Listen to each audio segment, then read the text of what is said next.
Today's bash lesson we're going to go over the date command, which if you just type in date, obviously it displays the date, but it may not be in the format that you want, or you may not want all the information, like you may just want the date and not the time. And so we're going to go over just a few little options here. If we do date and the plus sign and then a percent sign, you can use something like D, and D it will be the day of the month. We can also do lowercase m for the month, and we can do a lowercase y for the year. And if we do a capital Y, we get the full year if you want more than just the 2 digits. You can add on to these, so we can go date, we can do /%m /%y, and it'll give us the date written out like that. We can do the same thing, change it to a capital Y so we get the full year. And you can put any symbol in between these you want, so if you want it to be dashes, you can do dashes. If you want it to be equal signs, it could be equal signs. You can even type out words if you want, blah blah, blah blah, like so. There's a whole list of different options for date.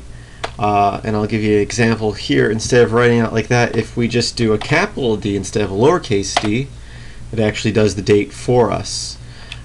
We can do a lowercase w, which is the day of the week. It as a numeric value, 0 through 6, Sunday being 0, Saturday being 6, because computers count from 0. And we can do, as we said, lowercase m is month, capital M is seconds of the time. I'm sorry, minutes of the time. A capital S would be the seconds of the current time. So you can see that changes every second.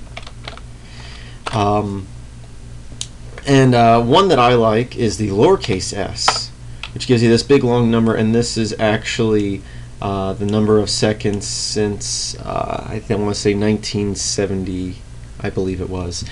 Anyway, that's a good thing to have. It changes every second. If you need to have number something and you want it to be in order, but it doesn't necessarily have to be in increments of 1, kind of like a random value, but you don't end up getting the same number twice, because with a random number it's possible to get the same number twice since you're going randomly.